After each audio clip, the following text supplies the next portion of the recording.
We've all become experts in the Zoom meetings, these virtual meetings. We thank everybody for tuning in with us. This meeting, we've had a lot of meetings, but this is a major meeting that we've got to make up for lost time due to the COVID-19 and taking care of city business. And today's business is the Isle Palms Marina restaurant site. I'd like to call this meeting to order and acknowledge that both the press and the public were duly notified of this meeting in accordance with the Freedom of Information Act. Again, the purpose of this meeting is to discuss in consideration of the Marina restaurant lease proposal from the Isle Palms Families Group. We have with us today both John Bushnell and Dave Lorenz of the group, and we have our commercial realtor Dave Lorenz Chapley with us, John Chapley with us, and we're going to actually have them do us a presentation. And John, I'll let you kind of lead it off, and then we'll let the Families Group kind of do their presentation. Mayor, I think we're going to go first with the IOP Families Group and the presentation. Then Jim Chalfie and us that we have for City Council will be done in executive session. Not a problem. Gentlemen, before you get going, Kevin. You're muted. Do we need a roll call? Roll call? Do we need to do a roll call? Good job. Yes. Yes, we do. Okay. Okay. I'll go ahead and do the roll call, Mayor, if you, okay. Councilmember Streetman. Here. Councilmember Pounds. Here. Councilmember Popson. Here. Councilmember Bell. Here. Councilmember Buchanan. Here. Councilmember Moy. Here. Councilmember Ward. Here. Okay. And Councilmember Smith is absent but might join us in a few minutes. And Mayor You Carroll. have a quorum, Mayor. And Mayor Carroll. Mayor Carroll. All right. Back to the Families Group. Gentlemen, welcome. Thank you. Thank you for having us. I appreciate it. Well, Hope we look everybody's forward doing okay during the COVID-19. Everybody seems to be healthy and happy. But appreciate y'all taking the time to kind of listen to us. I know we've we started this full force. I can still remember the presentation, in the chambers and with our big slide presentation and everything like that. And that seems like years ago, but we're finally here, and we're glad we're here. And I feel like we've made some, with the circumstances, we've made some really good progress. So I'll go over, we're going to kind of tag team this between John and I. And we'll, hold on one sec. So going over the, y'all got kind of our presentation, and we'll go over it. We don't need to go over it, obviously, word for word, but we'll just kind of go over the hot points of it. And obviously, if you have questions and things like that, please speak up. But, we're going to just go over the process that we've been through year to date or since this started. We're going to kind of share some of the feedback we got from the professionals we have hired. We have spent some significant money with architects, structural engineers, designers, and general contractors to really understand the building and what the needs are to improve it and make it a really nice crown jewel, so to speak, for the island. So we kind of have a good idea there what we need to do. We'll go through the plans and kind of our planning with that. And then really what the remaining challenges that we have to get to where we can get this thing done and start, working on building out a great restaurant.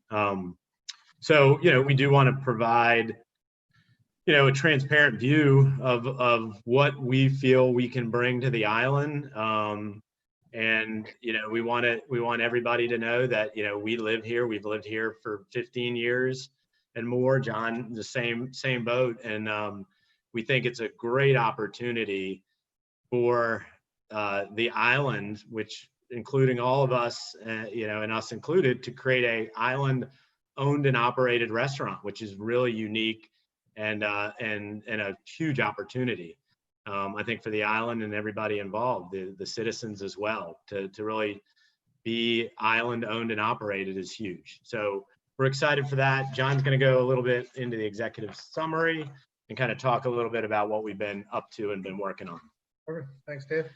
And I did send the slides to Desiree, so I'm sure they'll be posted later on this week, because there's a number of pictures and charts in those slides that we'll reference, but obviously we can't point to at this time. So our vision is to.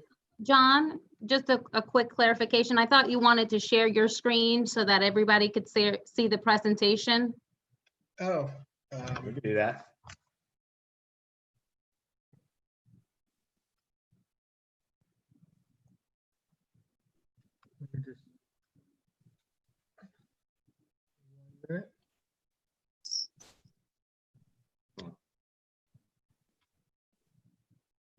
This will help our residents understand what we're seeing and talking Okay. about. Yeah, absolutely. Great idea. I could do that, but I thought you all wanted to Do you manage do you mind doing it, since Okay, I think you're the lead or the meeting organizer? you could share it from your screen. I thought Oh, that's what okay. you had indicated sure. that you wanted to do. Hold on one second. And then I have it pulled up as well.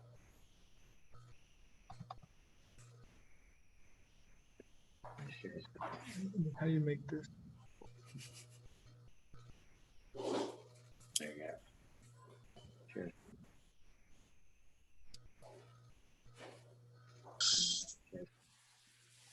I have it up, John, if you'd like me to do Okay. it. Can you all Can you see see it it? now? Okay, Yes. good. Got it.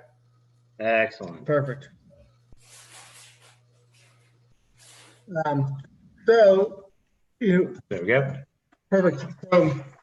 So our vision is to operate a restaurant that's owned and managed by a group of us, the Isle Palms residents, that becomes a flagship gathering spot for the community. And we want to pursue a positive partnership with the city, the marina management, the residents, and the property owners to create a kind of a win-win-win situation where we all benefit from an improved but a smaller restaurant, which we can use as our community gathering spot. And we plan to build on the legacy of Morgan Creek, and we think the waterfront location is an ideal spot for us to continue the oyster roast, the holiday events, Sunday brunches, and sunset social gatherings. So our plan is to renovate and reduce the size of the existing building. We will also, in that process, reposition the main dining room so that we improve the water views on the intercoastal side, and then have a new layout to the dining room so that more of the patrons can capture the sunset views over Goat Island.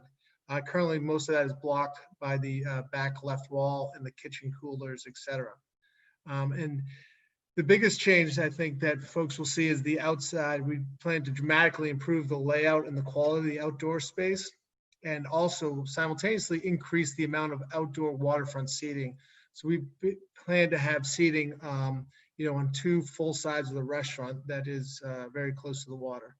So, in doing this during this time, there's both macro and micro challenges. Obviously, COVID-19 has significantly and seriously impacted the restaurant business, and the ability to finance a restaurant right now is not the easiest. It's quite a challenge with the challenges that the entire industry is facing. We're also working with the marina manager and looking at the number and the density of businesses operating, on the marina site. And so we are working to create a viable long-term plan to accommodate parking for employees and patrons. As the city of Isle Palms moves forward, listening to the residents and the property owners' inputs, like the Marina Forum was back in January of 2020, Dave and I are very confident we can, get over the remaining obstacles with the city council and with all the other parties involved, to result in a restaurant that's really a focal point of IOP pride. So we're excited for the opportunity. And what I'm going to do next is go through kind of our timeline. I know we were delayed during COVID. We had to request 2 extensions. We appreciate the council extending us because we grouped this into 4 buckets or 4 stages. The initial RFP process was early last fall. Obviously, that was before the pandemic. Lenders, were abundant, especially lending into the restaurant industry. The cost of debt was low and there was a lot of activity. We submitted 2 proposals back at that time for a sale leaseback building or a 25-year buyout option. Then in December, the city was kind enough to grant us a period of exclusivity, but there was no leaseback or buyout provision. So we've worked on trying to create an opportunity to build a new building there, but with the seawalls and the setbacks, that was not feasible. I think a little bit on that, just especially talking to the citizens, anybody listening. I mean, the new regulations would have had us moving the building back. It would have impeded into the parking lot, and driving new pilings could have broken up the seawall, which would have opened up another huge can of worms. And a lot of the people we talked to really felt like that was it would have been kind of dangerous to do and very expensive to do. So at that point, when we did shift gears and looking more at a renovation, that's when we hired an architect and structural engineer, very well known, does a lot of restaurants, and really started digging into the feasibility of what our next, if we're not going to build, then what, if we're going to renovate, what are our opportunities, what kind of shape this building is, what can we do to make it a great space and have the longevity of having a great restaurant operate for a while. And that took architects and engineers digging in, climbing under the building, getting cats jumping on their heads and things like that, and really going through that with a fine-tooth comb to kind of see the shape of the building. And after that the initial report that we got from our architects, they felt like it did have good bones, especially in the main dining room area that we're going to capture. And so they gave us kind of a green light that they thought it was definitely feasible to renovate. So I just wanted to clear that up for everybody.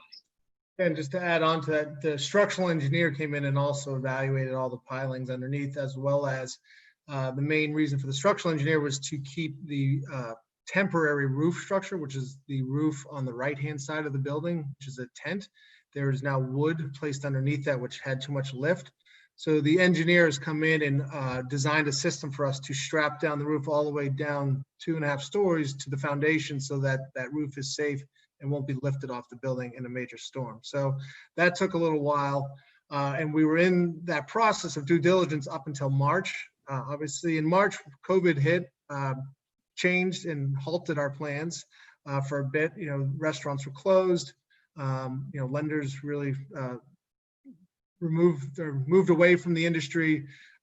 We had design and engineering plans in process that were held up as well because people didn't want to visit while there's other contractors in the space. But we did get through all of that. And then last month we submitted our proposal to the city, which is why we're here.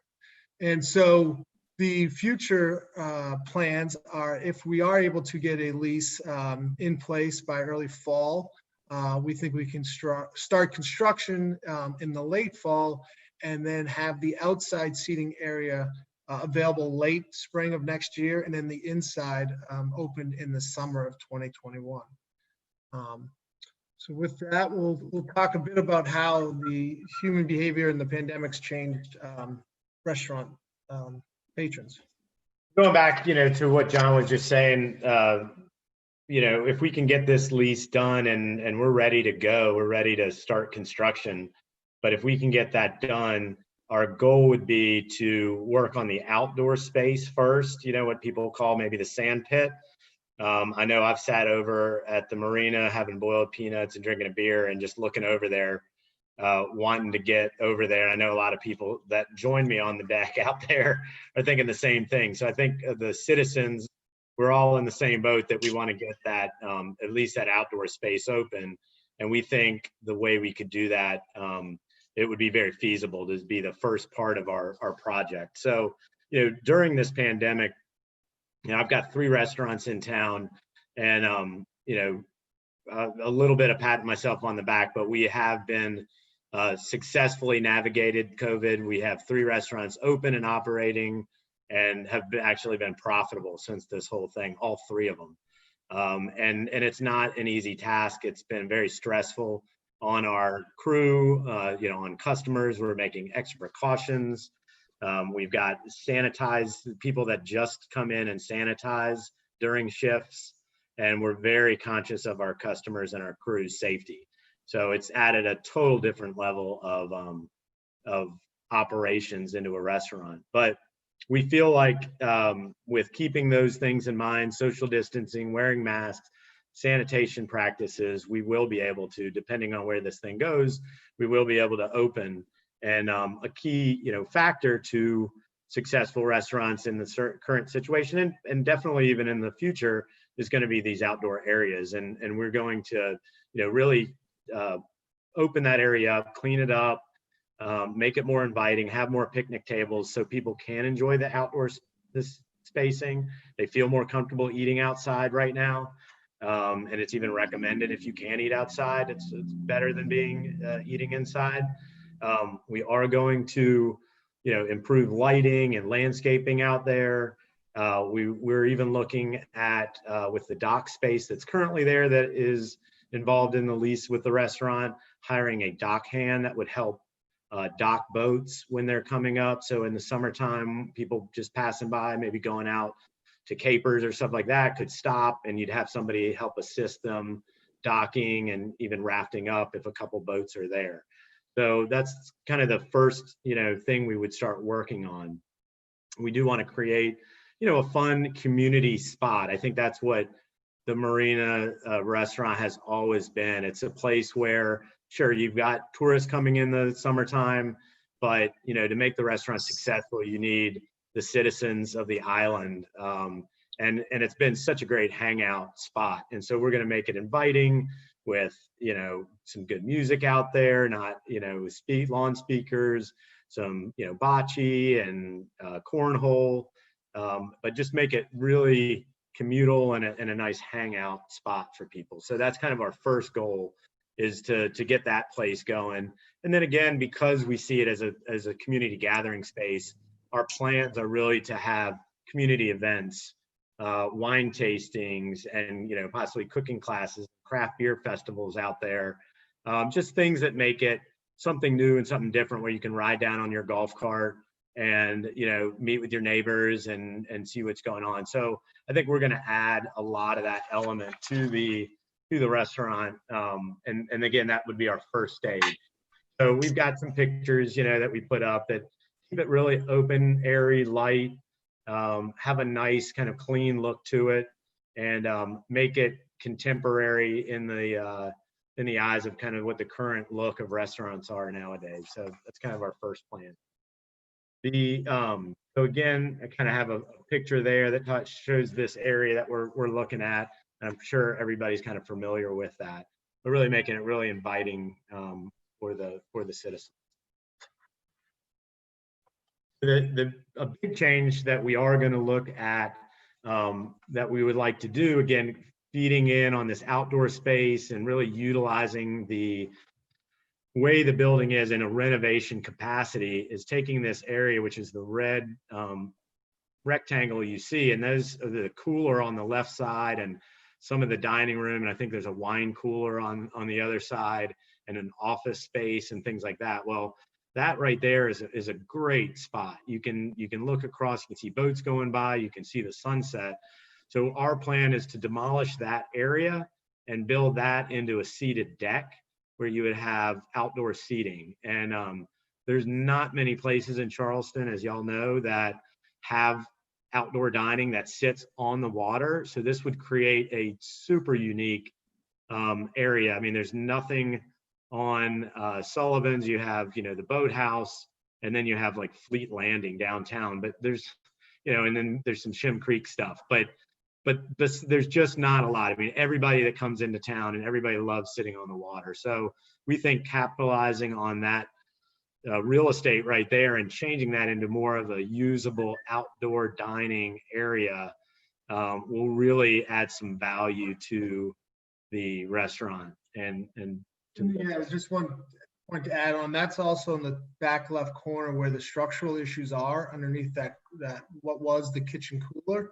So by removing and demolishing, about a third to a quarter of the building, as well as the dining room that had some structural issues as well, and a very leaky roof, we're actually going to improve the building inside the integrity while simultaneously getting waterfront seating. So there's really two purposes to that. Also looking at moving, and if y'all been, so there's some ideas that we have. Again, open area, nice kind of clean look, local art, very, not necessarily modern, but coastal and comfortable. So that's kind of our plan with that area. We do look at, also in an interior is changing where the bathrooms are and making them a little more up front. That was the back. This says a little bit better. I can kind of talk to this, but that's where, if you look at just the floor plan, you see areas 1 and 2 were the areas that we would turn into an open deck that you'd have views of Intercoastal, of Goat Island. You'd have great views of the sunset. We're looking at moving number 4 would be the bathrooms there. You could come in, if you're at the outdoor area, you could come in, the bathrooms are right there. You don't have to walk all the way through the restaurant. Make it more accessible. And then one area that we're exploring is taking that number 5, which is that big hostess stairway fireplace area, and opening that up. So you really walk in and you have kind of a jaw-dropping view of Intercoastal and the water, and it just opens the space up. And really that's what restaurants are doing right now. And I think it'll give it a nice clean look and open look that people really will be able to enjoy themselves. And then the next slide is just an overview of the parking, showing where the parking is for the restaurant for the customer. And we're working on finalizing some plans for employee parking in a different section of the parking lot. Finally, the menu is going to be reasonably priced. We do want repeat customers. We want the citizens as well as visitors to enjoy it, but to come back often. We plan to partner with local companies and organizations and schools to provide a lot of fundraising opportunities. And so what our proposal was to the city was we'll pay for all the costs to renovate the existing building as well as the entire outdoor area. And then we've also received estimates to repave 2 of the parking lots on the Marina site. And so we're still working through those options. And then finally, we are meeting with the Marina manager to finalize an employee parking situation, which we are highly confident we can get resolved and then get going so that we can meet the timeline to be open by next summer. I think I'll just add on the menu side. I know we didn't go as much into that. We did on our original proposal, and I believe that's still online and everything. And we had some menu, options, but we do see it being, very local, fresh seafood, a nice balance of also some comfort food, burgers, wings. Like John said, we don't see a need for a high-end fine dining restaurant on Isle of Palms. I think we see it as a gathering place where you get really good local seafood, really good comfort food, and it is reasonably priced where you can bring your family, multiple times in a week or in a month, and you're not breaking the bank, because we want to see repeat customers. We want people to feel like this is their neighborhood, bar, neighborhood restaurant. And to do that, you need a reasonably priced menu. We can't all go and eat at Hall's once or twice a week. I mean, I love Hall's, it's a great restaurant, but we need something that the island needs, something that's very affordable, great views, and really utilizes the space to take advantage of those views, and makes it again a great gathering place for the citizens, and that's what our goal is. With that, we are open to any questions, and I will try to give the screen back to you, Desiree.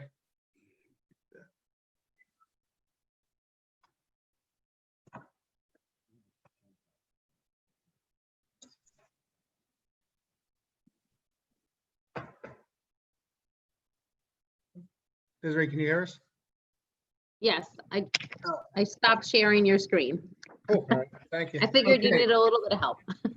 Any We're questions a from our council little members? winded there, but y'all have some questions? How about Comments? questions? Questions. Philip, Councilmember Bounds. Hey, guys, this looks really nice. Thank you for putting that together, and patience, and who knew all was coming that was happening over the last few months. But Dave or John, I'm not sure who wants to take this. Parking's obviously a big deal, and you referenced that through your presentation. Are there other success factors that you look to the city to help out with that's going to drive traffic to your restaurant? Are there other things we may can be helping with? I think that's a great question, Philip. I think, the environment, the parking, obviously, for people to get there. I think we've talked about having some exclusive golf cart parking because, really people from a citizen's perspective, golf cart and bike parking is key. And again, to make the restaurant successful is you got to have the locals. You can't just be a tourist location only. And again, our restaurant on Sullivan's Island is a perfect example. We don't just make our money in the summertime for Memorial Day to Labor Day. We have regulars that come in January and February that make everything going. The biggest thing is just having a compatible, rent where our rent structure is, we can't really get in a situation where everything is a math game in a restaurant. And to be honest, it's a numbers game. And I can plug in kind of what our rent and occupancy cost is going to be, our utilities, our taxes, all that. I know for sure our food cost and labor cost and bar cost, that's all on me. That's us. We can control that. But the other things are kind of what the landlord, which is the city, what they give us. So if we have a reasonable rent that makes sense, and that's like, to your point, that's the thing that you could help us with, then we can make a successful restaurant that is here for a long time. We have a very reasonable rent on Sullivan's Island, and the landlord is, his philosophy is, I want you here for a long time. I don't want to be having turnover and restaurants come and they go out of business and come and go out of business.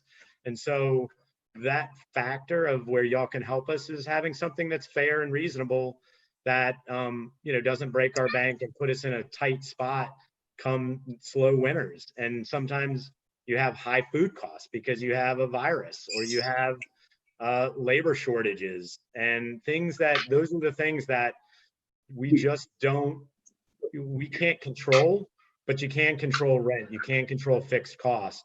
And so if we have help from the city on that, then we can kind of be successful for the long term. And I think, like, just as an example, our rent at our Sullivan's Island location is the out of 3, and I sold a restaurant a couple of years ago. So out of 4 restaurants is our least expensive rent. And we're going to be there we've got a 17-year lease left on it, and we'll have no problem being there for 17 years because of it. Mayor. Thank you. Councilmember Bell. Yeah, just compliments. Nice job. I think while we're in the public session, I think it's just worth mentioning that at the conclusion of the lease, the city still has the property. So when you look at the big picture of the marina, we'll have completely renovated docks, not a new building, but a massively renovated building. We're doing, the painting on the sidewalls of the boat launch. So in essence, you're going to have, as a community, a pretty vibrant, well-restored marina, absent having the marina referendum not passed a couple of years ago. So it's pretty exciting to look at the overall picture of what might be in front of us coming up. Thank you. Councilmember Streetman. Yes, thank you, Mr. Mayor. And guys, I just want to echo, I think this is a great presentation. And quite honestly, the people that I talk to on the island and particularly some of my family, they are really looking for a venue almost exactly like what you described. And so I applaud you on your vision on this particular presentation and what you're looking for here. I guess a couple of questions here. I'd ask, are you planning on being lunch and dinner only? Or are you planning on including a breakfast option at some point? How do you feel about that? Or is that just too far away to even make a decision like that? No, I think it's a good question. We really see trying to do a lunch and dinner for sure. Breakfast, I would see more of a brunch option. Okay. Probably in the summer, I definitely see a very vibrant Saturday, Sunday brunch. That could be kind of a cool option, or maybe Sunday only, depending, you know, maybe have some bluegrass out there and do a bluegrass brunch on Sundays. You know, I know Saltworks does a great job with their breakfast. I eat there often. And so I think during the week, you know, they really can kind of fit the bill on that need. But yeah, lunch and dinner, and then definitely a cool brunch option on the weekend. Okay. And also you're talking about the outside dining and hoping to get some of the outside dining ready to go in the spring. And I'm assuming late spring. And, but you know, of course, we all know the weather around here. We're all residents of this island. So I guess there would be plans made, you'd be able to set it up so that outside dining could also have some good protection from any inclement weather we may have. Yeah. Yeah. Tents are a great thing. I don't know if you've seen around town, and even Pose, you know, on Sullivan's, they put a tent right in their, you know, side parking lot. Vicious Biscuit on Coleman has a big tent, and they've really been able to utilize it. So, you know, we'll kind of cross that bridge. I mean, the other restaurant I owned had a huge beer garden, and we actually a year ago or so constructed a kind of an indoor outdoor type structure that really helped with that. So you still are outside, but you feel, you know, if it does rain, you're kind of covered. So we've got some options, and that would be up to kind of the city and what it looks like and things like that. But we definitely have some ideas on that. And even that on the patio, or on the side that we're looking, that would be on Intercoastal, that would have a strong awning over it. So it's like a deck outside, but it would have, you know, rain protection. Now, if it's raining sideways, you know, it's kind of hard to get around that. But you know, when you just got a trickle rain or your normal like springtime rain, you kind of are still able to eat outside, but you still have the feel of being outside. And not, okay. And then I know the parking is the biggest issue that comes out in the presentation too, in terms of being able to solve that.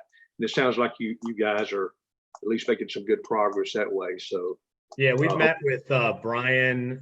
He's been great, you know, and we really have had some good meetings with him, and there's some synergy there to kind of solve the problem together, and seeing that, you know, he's been there for a while, so he knows the challenges. And so I think if we can all get on the same page together, we'll have kind of a good synergy between the city, Brian, and the restaurant, and all figured out, because, you know, we typically, or we should be sharing customers, and he sees it that way, I see it that way, and we want that area to be, you know, a vibrant area that people just love to go, because everybody kind of gets along, and we've made it work for everybody there. Okay, thank you. Thank you. Yeah, thanks. Thank you, Mr. Mayor. Anyone else? If you don't mind, I'd like to ask one question. You talked about your 3 restaurants, and Sullivan's Island being your lowest rent one. Do you have guaranteed parking over there at Sullivan's Island? We rent some parking. We have a small little area that we do rent and use for nights and weekends. That gives us some parking. You know, the thing about Sullivan's Island is there's a lot of parking there. You just got to find it. And that area has, you know, has its struggles. I mean, they took away 81 parking spaces 2 years ago that were right on Middle Street, on one side of the street. And, you know, we just thought that's the end of the world and our sales will be down and stuff like that.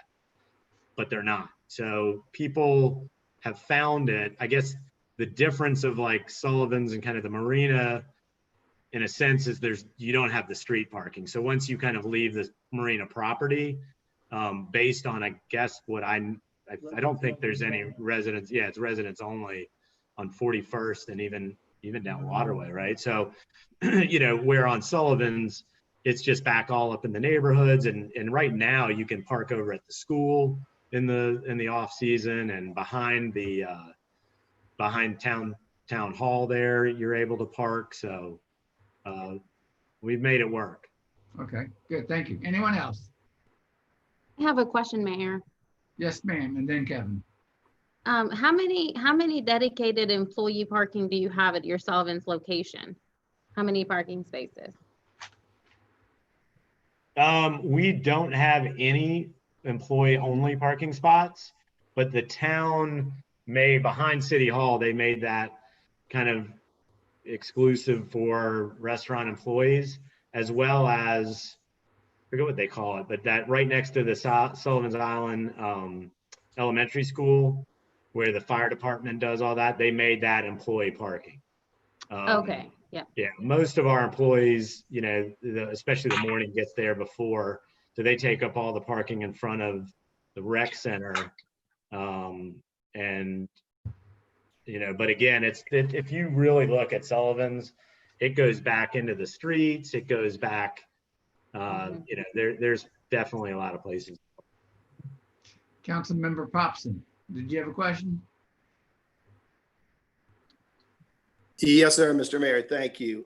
Guys, just a wonderful presentation. Thanks for all the effort. I know you've put a lot of hard work and money into this, and in a really kind of stressful time. And this might be kind of a premature question, but can you speak to, while you're under construction, how you propose access, you know, the staging area, the laydown areas, safety barriers? Are you going to have to utilize some of the parking to, you know, help build the building, laydown areas, that sort of thing? Is it too early to speak to that, or have you thought about that? We have met with our general contractor to walk the property numerous times, and his proposal was to fence the outside of what we call the customer parking at the restaurant. So there would be a fence along from the intercoastal waterway all the way down between the shared parking and the restaurant customer parking to the boat ramp area. And then there'd be a gate so that construction trucks and delivery trucks could come through that fenced area, but no one else would be permitted to access the property while there's all that equipment on site. Yeah, I'm sorry, go ahead. Go ahead, Kevin. Well, I was going to say it sounds like you're going to be in the off season, but we still have activity down there all the time. And, you know, obviously we still have people using the launch and that sort of thing in the docks. And yeah, I think we wouldn't block the docks nor the launch. We would be coming on the, you know, where the loading dock is for the restaurant, that's not usable space. There's not really parking there. But you're not going to be getting any deliveries for food deliveries. So that's where we're, I guess, if you're looking at the where the sand pit is to the intercoastal side, and there's that loading dock, the dumpsters were there at one point, and yeah, I think there was a generating room or something like that. So kind of in that corner. But honestly, in my I've renovated probably over 20 restaurants in my career, and there's not a lot. I mean, the stuff will go inside. I don't really see why we'll have a huge amount of like any kind of heavy equipment, except for certain things that would kind of come in and then be gone. Yeah, we would not block the access to the docks nor the ramps, the boat ramps. Well, and I do want to add to Councilmember Popson that the dock rehabilitation project is also slated to begin this fall. So it would be concurrent with their timeline, their construction timeline. So, you know, I think it'd be convenient if we can meet both timelines that way. Anyone else? Well, it looks like we're gonna have a busy fall down there. Good. Okay, Desiree, is there anything else we need to ask of these gentlemen as we're going forward? I don't think so. I think it's time to go into executive session, Mayor, if that is the will of the group, to talk a little bit more of the details of the financials in executive session. So we would need a motion, and then you all received a separate code for us to leave this meeting, join executive session, and then come back in the event that council takes any action. Okay, so in accordance with section 30-4-70, A2, discussion of negotiations incident to proposed contractual arrangements related to the Marina restaurant lease. Do I hear a motion to go into executive session? I make a motion, we go into executive session. Second. Okay, here, no discussion, all in favor, raise your hand. All right. We're going, for the public, we are gonna come back out. We're gonna leave this meeting. And I have no idea how long it will be, but we will be back. And no decisions will be made during executive session. So, okay, I'll see y'all on the other side. Okay.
just a note to everybody, we are live. Okay, we're waiting for a few more people to show up. Yeah, I just wanted to make sure everyone knew it's already, we're on YouTube. And we, And go to the people view.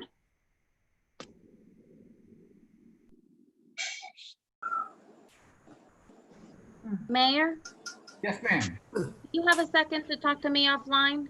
Yes, ma'am. Okay.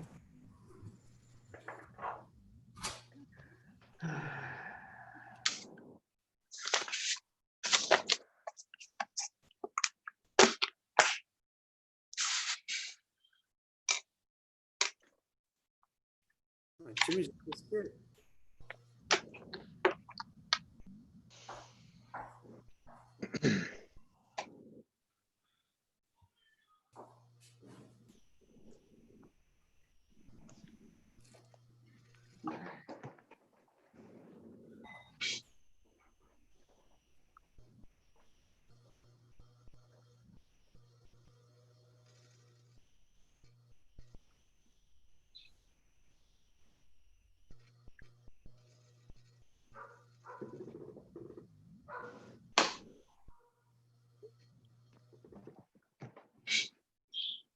Mayor, I think everybody's in. Let me do a quick check.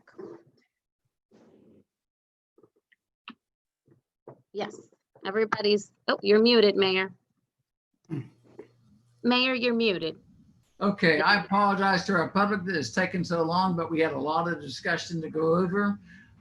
We have come out of executive session and no decisions were made. Again, there's a lot of discussion that was all having to do with our Marina restaurant lease. Is there any motions to be made coming from our executive sessions? I'd kind of like to make a motion then that we authorize our city administrator and Debbie Suggs and our city attorney to be able, and John Chaffley to be able to discuss with the family group things that we were discussed during our executive session. No decisions were made, but give them the ability to talk to them. Second. Proceed as recommended. Proceed as Second. recommended. Second, any discussion? Hearing none. Roll call, Desiree? Okay, Councilmember Moy, Aye. Councilmember Popson, Aye. Councilmember Streetman, Aye. Councilmember Pounds, Aye. Councilmember Bell, Aye. Councilmember Buchanan, Aye. Councilmember Smith. Aye. Mayor Carroll, Aye. Councilmember Ward. Aye. Okay, the motion passes. Okay, nothing else on the thing. Do I hear a motion? Motion to adjourn. to adjourn. Second. All in favor? Aye. Aye. Aye. Thank y'all. Good night. Good night.